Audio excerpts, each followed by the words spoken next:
places my body, head, and soul. Many miles away, I could start a perfect story. Find myself and find out glory.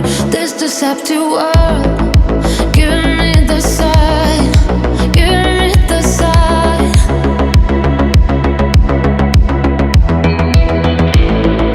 Giving me the sign, giving me the sign.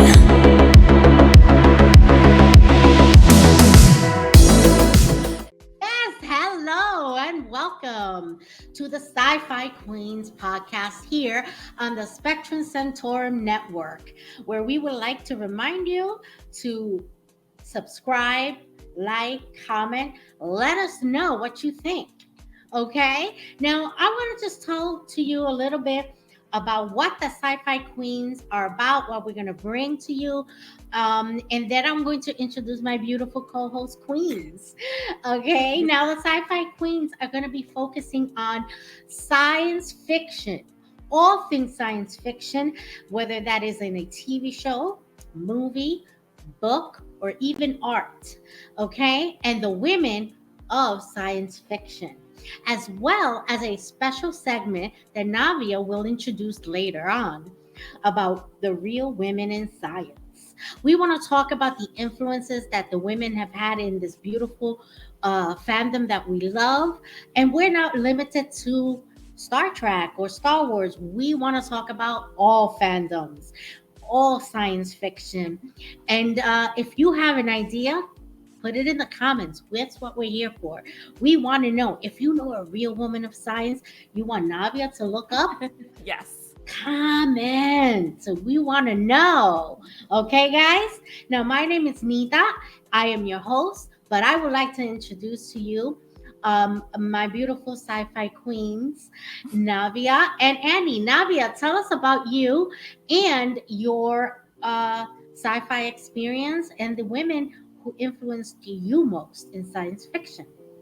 Sounds good. Hi, everyone. I'm Navia, but I pronounced my name incorrectly because the correct Indian way is Navia. But I just feel like Navia just sounds so much cooler, right? That's so much sexier. Absolutely, girl. According to me. And so we're going to pronounce it incorrectly for the rest of my life. And my introduction to sci-fi was interesting because the reason I really got into it is because I have a little brother. And that's someone you guys will be hearing about a lot, so get ready for it. And every time we'd watch TV, my mom would make us watch the same thing. We could not fight; our TV time would be done. And usually the one genre we could always agree on was sci-fi, because there's always fighting for him and there's always really good storylines for me. So that's really how I got into sci-fi. And the women of sci-fi I really love are obviously Janeway. We love her. And then Sam Carter Absolutely. from SG-1, love her. I think she was my first woman crush because, come on, it's Sam Carter. And then in Doctor Who, Donna, absolutely loved her. So those are the three main women I really, really love in sci-fi. Yes, absolutely. How beautiful is that? And we also have our beautiful Annie. Tell us, Annie, about you and your love of science fiction and the women of science fiction that has influenced you. Yeah, absolutely. So my intro to science fiction, I've always been kind of a nerd. And so for me, growing up, I read a lot of science fiction books. I watched a lot of science fiction TV shows, but I really started getting into it when Attack of the Clones came out, Star Wars. Ooh. And my best friend at the time, she had her birthday party, was us going to the theater to watch Attack of the Clones. And I had never seen Star Wars before. I'd heard about it, but you're a little kid, unless someone introduces you, you're probably not just gonna find that on your own. And so I was just enthralled by this idea of these majestic, noble Jedi Knights, and the lightsabers were amazing. I just fell in love with Star Wars, and I became obsessed. And so my parents bought me a little lightsaber, and I would run around having battles with myself. I had a really good friend who I know. I have a lightsaber. It's so awesome. It's green because I'm one with the living force. I like Qui-Gon Jinn. But yeah, so so then in kind of an evolution of that, I guess, you know, read all the books, the Star Wars Legends now, right? Because we didn't have the new series to be the canon. So all of these novels with this just rich world building kind of became my refuge as a little nerdy kid. I got bullied a lot, and so the books of a bunch of different universes really kind of became my refuge in a way. So whenever I'd have a tough day at school, go home and like just read a book. And you know, my favorites, I had like a whole stack that I would just kind of reread that were just comfort books for me. And then when I was a freshman in high school, my mom decided, so math has never been a strong suit for me, despite my nerdiness. Me neither. You're good. You are in very good company. Yes. So if we're all stuck on a desert island and we need someone to do math, it's none of us. We're all in so much trouble. Absolutely not. No, absolutely not. That's right. No math. That's not going to go well. Yeah. We'll have to figure out some other way to get off the desert island. None of us are mathing. But yeah, so my mom was like, okay, why don't you take this like pre-algebra class and get ahead? And in this class that I took basically as like summer school, like I didn't need it, but she was like, then you and your sister could be in the same class, like it'd be good. I have a twin who she just tested into a higher math course when we were in school. So she was like, you guys could be paired up again, you know, whatever. So next to me sat a good friend of mine. I haven't talked to him in a while, but he has a very special place in my heart. His name was Stuart Rodriguez, and Stuart was a huge Trekkie. And so we were talking about Star Wars, and he's like, oh, you love Star Wars books? Well, I have this series from Star Trek Deep Space Nine, and like he's nerding out, and I'm like, oh, I'm excited. Like, I love to read. Sure. Okay. Like, tell me about it. And so he introduces me to the world of Star Trek. And so he goes, okay, don't start with Deep Space Nine. It's not on TV. Start with The Next Generation. You're going to love this. And so on Spike TV at nighttime, that was my jam. I would come home from this stupid algebra class that I hated and was doing, I mean, I did okay because I was a good student, but it was like not the way I wanted to spend my summertime. Right. And so I would hurry through my homework and get everything done so that I could sit down and watch Next Gen. And so started with the Royale, because Spike TV had like back-to-backs. Oh, yeah. And so the first episode was the Royale. So this is the one where they go to the planet and they're stuck in this casino and everything. Super quirky episode. But I was like, this is awesome. This is so cool. And then right after that, because they had the back-to-back, we watched The Game. And so that's the one where they have the little headset and everyone's plugged in. Oh, I fell in love with Wesley Crusher. He was kind of my first little teen crush. Oh my God, Will Wheaton. Like I hope that someday you watch this and know how much this little nerd adored you and had a little nerd crush on you. I never understood the hate for Wesley. I still don't get it. I'm like, what do you mean? I don't get it either. I don't get it. He's like this cute little nerd, like my little nerd heart just resonated. He was the only age-appropriate Star Trek character any of us could actually date. Yeah, absolutely. Yeah. So I would say in my science fiction, my like top three, if I had to pick a top three, we're gonna go with Uhura / Michael Burnham from Star Trek. Yes. Love the women of color, love the representation, love the smart, capable women being on the bridge. Yes, Uhura, there she was. She was on the screen for a split second. Love her. Nichelle Nichols, rest in peace. Ugh, what an amazing woman for getting women into science. That was like her life's mission, you know, apart from being this amazing character, right? Yes, agreed. In other science fiction, there was in the Star Wars Jedi Knight series that was a kid's book. It was a series of kids' books. There was a Jedi Knight named Tal, T-A-H-L, who was very close with Qui-Gon Jinn, who is probably one of my other favorite characters in Star Wars. And I loved her. She was blind. So I myself, I have a slight visual impairment. I'm blind in my left eye. So I just connected with this character. And I loved that, like, nothing could stop her. Like, all of her other senses became like heightened. And then with the Force, like, there was nothing that she couldn't do. So she was just a total, like, I don't know if I'm allowed to swear, but badass. She was awesome. So Absolutely. yeah, she was fantastic. And then giving my love to the brown coat community, Firefly. Oh my god. Oh, I River love River Tam, Firefly. who could kill you with your brain. Yes. What's tougher than brain killing? Right? Yeah. Right? You And know? she's so graceful while she does it. She's like, I'm going to be a ballerina and then I'm going to kick your ass and boom, you're dead. Yeah, exactly. So, yeah, those are my top 3. I love them. Absolutely. I apologize I did not have pictures of all of the women that you guys mentioned available, but next time definitely we're going to have all those pictures for Yeah. our audience to see who it is we're speaking of. As for me, mine's go way back Love it. to 1976 when I was 5 years old. I have an older brother and an older sister, and whatever he watched, we watched. Whatever he listened to, we listened to. And I remember him putting on the TV, and it was Star Trek, the original series. Love it. And it was Trouble with Tribble. Oh my god. Oh, such a good yes. episode. Even today, if I watch the Deep Space Nine episode, More Troubles with Tribbles, I have to go back and watch the original right after, back to back. It's like a thing. Yeah. It's a thing for me. It's like this OCD. If I watch one, I must watch the other. Okay? Because I watched it and I looked at this gorgeous woman.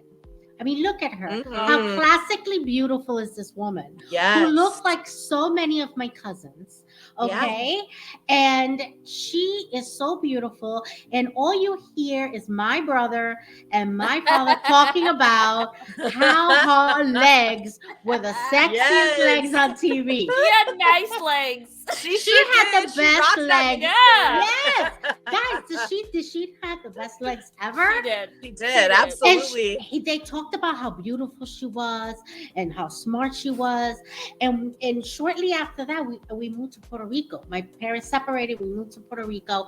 And I got to meet in person my Afro-Latino cousins that I had seen once in a while and didn't really have know them very well. And I saw them and they all look like her. Gorgeous. And I said, they're beautiful like Uhura. That's what I said in my head. I love right? that. And I go to my brother and I go, they look like Uhura from Star Trek. And he said, don't say that. Don't say that to people. But yeah, they know. Because back then, you wouldn't say something like that to someone in case they got offended, right? Yeah. Right. But I'm thinking back, why would they? I want somebody to say I look like her. She's gorgeous. The highest degree compliment. Oh my God. Yes. And I saw the interaction that the women had on the ship. I saw all of the characters, and I saw that as a better future. And I saw the possibilities, and it's also where I fell in love with all things Klingon. Okay, Yes. That was the introduction episode of the Klingons. That's right. They did look kind of weird, complected color. But we won't talk about the special effects issue there. The makeup's gotten better. That's right. They got better. They've gotten better. They gotten better. Absolutely. But it really just gave me a sense of being finally with people who understood me. Yeah. Even at that young age, I can tell that I was outside of my own family circle. And when knowing that about watching Star Trek, seeing these women, I felt a connection. I found my people, so to speak. I also had this incredible connection with my brother, who's 10 years older, right? He was 10 years older. He's passed away. It's a little bit difficult, because when we moved to Puerto Rico, I was turning 6. He was turning 18. So there's the big difference there. Yeah. So, him and my sister, he would read books to her. They were a little closer in age. But by the time I came around, even though I'm only 2.5 years younger than my sister, he was now growing older and didn't really want to be with little kids, you can't blame them, right? Yeah. But I didn't understand that then, and this Yeah. connected me to him in a special way, and Aw. always have. But Star Trek and the women of Star Trek made it seem like as a girl I could do anything, because Mhm. back then women in space was not a thing. Yeah. And you saw these women in space and you went, that's something we can do. And it mind blows, Yeah. it's absolutely mind blowing, you know? And we see that through the progression of our history, that when more and more women are doing things in science, Yeah. one of the hugest momentous moments in for me as a woman was in high school when Challenger went up, and we were all excited, and they brought in the TV, Yeah. and we were watching it on TV, and then there's a girl, she's a teacher, she's a Yeah. regular girl, Yeah. and it was momentous and sad at the same Yeah. time. And I have to be honest, I'm going to expose my level of stupidity right now. When everyone went, oh, when it blew up, I was like, why is everybody doing that? I thought all that smoke Yeah. was part of the spaceship going Oh, up. wow. Yeah. I didn't understand until Aw. until the teacher went, oh, and got up and turned off, and I went, oh, wait a minute, I think that thing blew up. Oh, Like oh. it took me a minute to realize what was happening. Wow. And I was like in shock. I didn't know what to feel, Yeah. and it took a while for me to sit with those feelings. And I think, the first thing I did when I got home, was to look for Star Trek Yeah. on TV. Star Trek on DVD. I always was recording every time Star Trek was on, because there was no actual Star Trek on DVD then. So you Yeah. would record it, set your DVR to your Yeah. DVD, your VHS. That's what it was. That's right. To Yep. record, right? And I had to watch Star Trek because I felt like Star Trek made it okay. And these women made it okay. They made it Right. maybe something. I didn't want to believe that I had seen what I had seen. Yeah. Because I That's had dramatic. I had the hope of a woman in space that came Yeah. from childhood. So that was pretty intense, but I'm so glad that never stopped women to enter into the sciences. And if you don't know this about Annie, ladies and gentlemen, she's an actual woman in the sciences. Yeah. Okay. Yes. And I want you, Annie, to tell us a little bit about how science fiction influenced your choices. Yeah, that's a really good question. I think being a nerd and seeing women in science fiction, kind of across the board, right? Star Wars, there's badass Lady Jedi, there's all these different women, right? You've got these senators, these powerful women. I mean, I'm talking about the prequels because that was kind of my childhood, right? So you've got Senator Amidala, who's like leading her planet. Like, there was no doubt in my mind that if I wanted to do something, like, I could do it. So, I kind of had, I guess, sort of, what is the word I'm looking for? Just kind of unbridled confidence, just because you see these people, and I it's fiction and stuff, but like, you're like, well, like, she could do that, like, I could do that, right? So you don't ever place limits on yourself, because you understand what's possible, even though it's fiction. Like, hey, there's no one saying it's impossible, so like, why can't I do it? So being in school, math was never my forte, but I loved science, I loved chemistry, I loved all of these things, and I really started to relate that to the human body. And so studying medicine, I work as a hyperbaric chamber operator, and I'm the safety director at our regional hospital. And so, I do sciencey stuff all day. I work with laws of physics, Dalton's law, Gay-Lussac's law, Charles' Law, Boyle's Law, all of these things govern what I do every day in medicine. And I will say in season, let's see, this was season 3 of Discovery, Saru is, asking the computer, what can I do for the crew? Because they're very stressed out. And in Star Trek, he recommends the hyperbaric chamber. And I was like, oh, you're canon now. Yes. Our very own sci-fi queen Annie is canon. Moment, baby. Like, it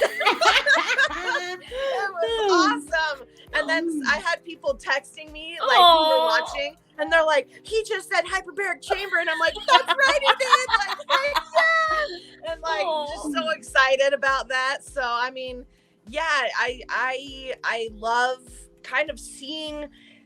I mean, a lot of what I did in my early career in hyperbarics was treating what we call off-label indications for hyperbarics. So the FDA in the United States has approved 16 what we call indications, or reasons why an insurance company might cover a hyperbaric treatment. Across the world, there are probably 50 or 60 reasons why other countries might let you in. But the FDA, because they don't want to pay the money for it, they put all these restrictions on it, right? And so the place that I worked was a freestanding clinic, meaning they weren't associated with the hospital, and they just charged a cash price. So we got a lot of people who couldn't afford to either do it at a hospital or they weren't FDA approved for the treatment. So I got to work with a lot of people who had like brain injuries, strokes, Lyme disease. They just wanted to do it for wellness sometimes. They just wanted to see what would happen, you know? So I got to kind of be on the fringe of, kind of the cutting edge of hyperbaric medicine, which was super exciting and very interesting to me. And then as I kind of transitioned away from there into a more traditional hospital role, getting to see the way that this treatment can change people's lives has been just astounding. It's amazing. Wow. And it's not like, so oftentimes hyperbaric medicine goes hand in hand with wound care. So a lot of people that I treat in the chambers have diabetic foot wounds or wounds that just won't heal for some reason. And so they often get wound care before or after their hyperbaric treatment. And that is something that you can see. I mean, the other nurse will take a picture of the wound and you get to see this progression of healing that is amazing. And I remember being in this hyperbaric medicine team training course. It's a week-long course that I did, this course in San Antonio, and they showed us pictures of different indications for hyperbarics. And I'm looking at this picture and I'm like, there's no way, like that dude is like missing like half his face. Like you can't heal that. Like there's no way. Like I just don't believe that. And then sure enough, like, hey, they did a skin graft. Hey, they did a bone graft. Like they took cadaver teeth. Like all these amazing surgeries and interventions that they can do in medicine. And then you see this dude and, he's got like a little scar or whatever, but like, there's no hole in his face anymore. And it's like, wow, like amazing. I get to do that with people. Like, oh my God. So yeah, it's so cool. It's so rewarding. Yes. So yeah, it's amazing. Yeah, I love it. It's How about you, Navia? Do you think that your love of science fiction influenced your career path? Sadly, no, because I'm in corporate America. I mean, I'm thankful for my job. I really am. I'm so thankful. I hope if my manager sees this, he understands I'm thankful. Don't fire me. But no, it did. It absolutely did not. But the older I get, I do lean on my Sci-Fi Queens for encouragement, because recently I became a manager and it's very stressful, and on a daily basis I'm like stressed out. And I was also starting to watch Voyager or rewatch Voyager at the same time. Love it. And so once I saw what Janeway had to face, she's in the Delta Quadrant with absolutely nobody to help her out, and this woman is surviving, and I'm over here just crying because my one team member was a little bit mean to me. So, I'm like, okay, if Janeway can do this, I can do this. If Janeway can do this, I can do this. I love that. I love that. It's basically what I tell myself all the time. So that's kind of how women have influenced me. Sadly, not in the sciences though. I definitely have to say that watching Star Trek: The Next Generation, seeing uh, the interaction and the help that Deanna Troy gave the crew, Yeah. influenced me to want to go into the social services, I love that. and to help people. Yeah, I think that science fiction has been a part of my life so long. And it's amazing. But we have a beautiful, and I say just absolutely beautiful segment that our very own sci-fi queen Navia came up with, and it is the real women of science.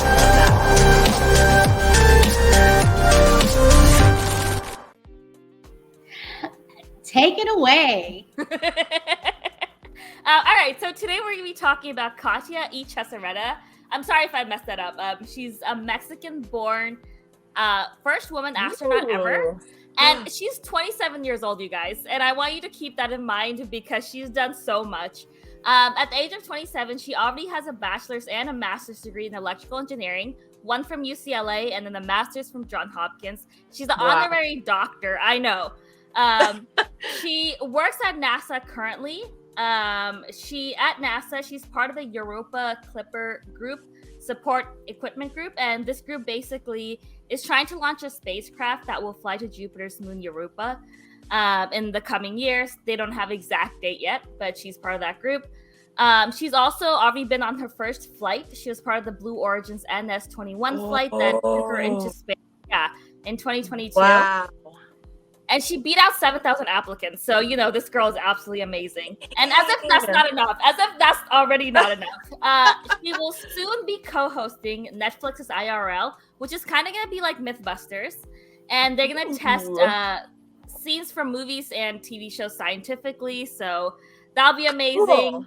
And since she's so beautiful, she is a model, and she's hoping to use her looks to kind of encourage women to get into STEM. And if you want to follow her, she's on all the social medias at Cat Voltage, and she's amazing. I love her social media so much. So give her a follow. And can I just translate what her Vogue page says? In Spanish, It says "Al infinito y más allá," to infinity and beyond. Oh my god! Talk about a little bit of an influence there, That's right? great. Buzz Lightyear, I love it. Yes, definitely. But she That's is amazing. amazing. Yeah. I mean, what led you to her? Why her? She's I mean, this is our 27 first podcast. What led you to her? She's 27 and she's managed to accomplish so much. No, I feel like in our society, like young people don't get a lot of credit, especially young women. Yes. And this girl is just out here doing so much, and she's not getting the credit she deserves. I mean, she's been all over the news, but I feel like she should be like really all over the news. And so I love that. Yeah, I agree with you. There's going to be a lot of people watching, especially a lot of women watching, Yeah. who are going to say, "I've never heard of her." Yeah. And yeah, she is. And there's going to be a lot of individuals that come from other countries Exactly. that are struggling that never heard of her yet. Here she is. Such a beautiful influence of science. Just kind of there, and for us to really look up to. Yeah. And I love it. If as a society we're gonna go into space, everyone from every single country has to participate. That's the only way we're gonna make it. Yep. Absolutely. So I hope we get to see more young women and men, everyone from different countries go into space. So they influence the next generation. Yes, absolutely. And let's go to our next and final segment.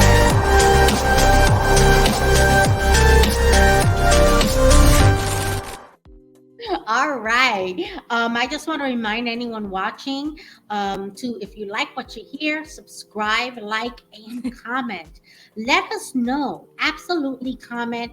Let us know what you're thinking, what you're feeling, what you would hope to see us talk about.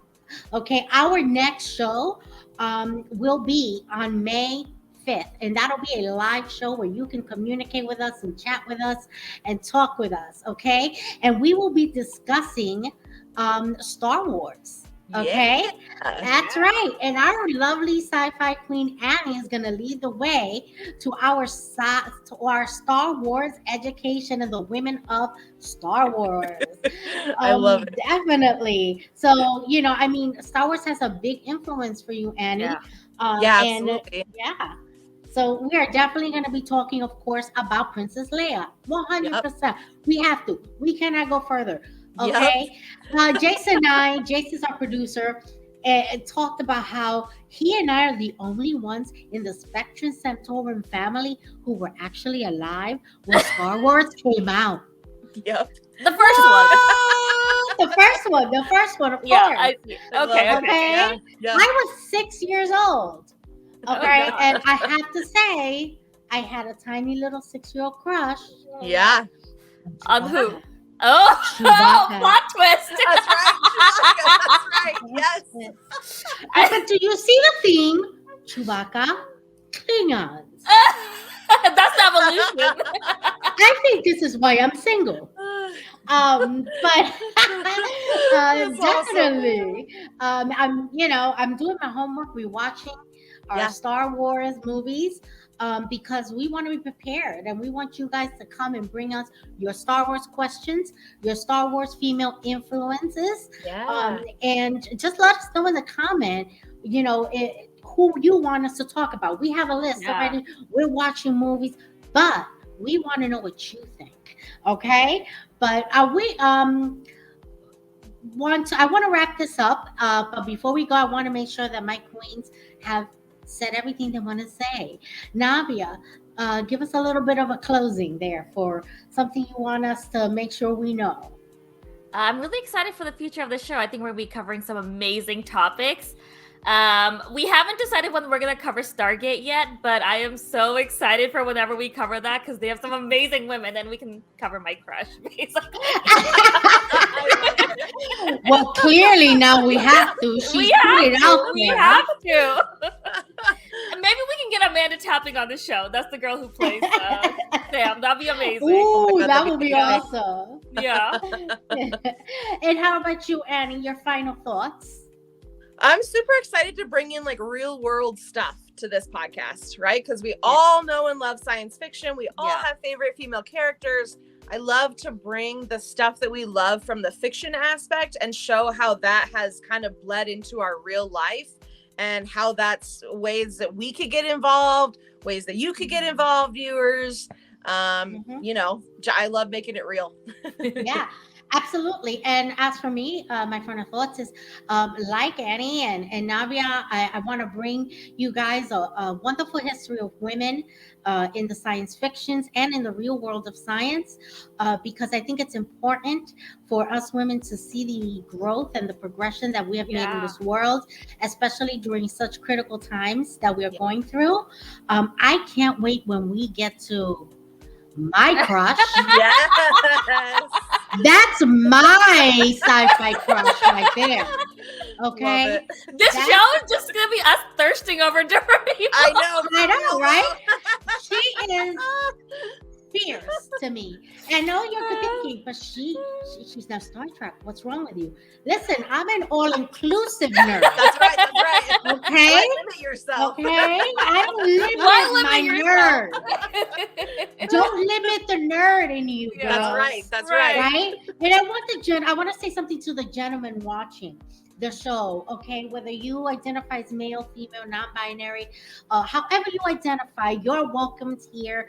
Your comments are welcomed.